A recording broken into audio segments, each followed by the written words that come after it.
Sa rentrée ne se passe pas aussi bien qu'il l'aurait voulu. Bastien Bert, 21 ans, étudie depuis une semaine à la faculté de Metz, mais il n'a pas encore trouvé de logement.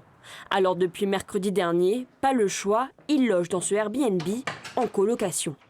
Je suis allé voir toutes les agences, tout ce qui est particulier, les adresses, donc Le Bon Coin, des choses comme ça, pour essayer de trouver des particuliers.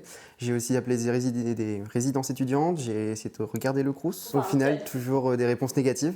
L'appartement lui coûte 650 € par mois, un loyer bien au-dessus de son budget, 400 €, qu'il a dû revoir à la hausse. Je suis obligé du coup, de pallier un peu mes études pour pouvoir par la suite essayer de trouver un logement, quoi. Parce que c'est le plus important actuellement d'avoir le logement plutôt que de faire les cours. Et tu le vis comment ça, ce côté-là Très fatigant, c'est très fatigant pour le moment. Cette situation, Bastien n'est pas le seul à la connaître. À Metz, le marché immobilier pour les appartements étudiants est saturé.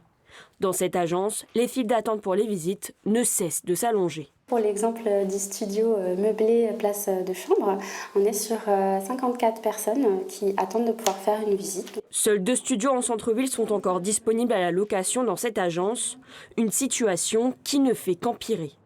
La hausse des taux qui fait que beaucoup de ménages ne peuvent plus forcément acheter, donc se redirigent vers la location. La baisse du nombre de préavis, aussi la loi climat et résilience qui fait que du coup en 2025, tous les logements en F ne seront plus autorisés à être loués. Selon un syndicat étudiant, le coût du logement pour un étudiant aurait augmenté de 8 à 10 % par rapport à l'année dernière.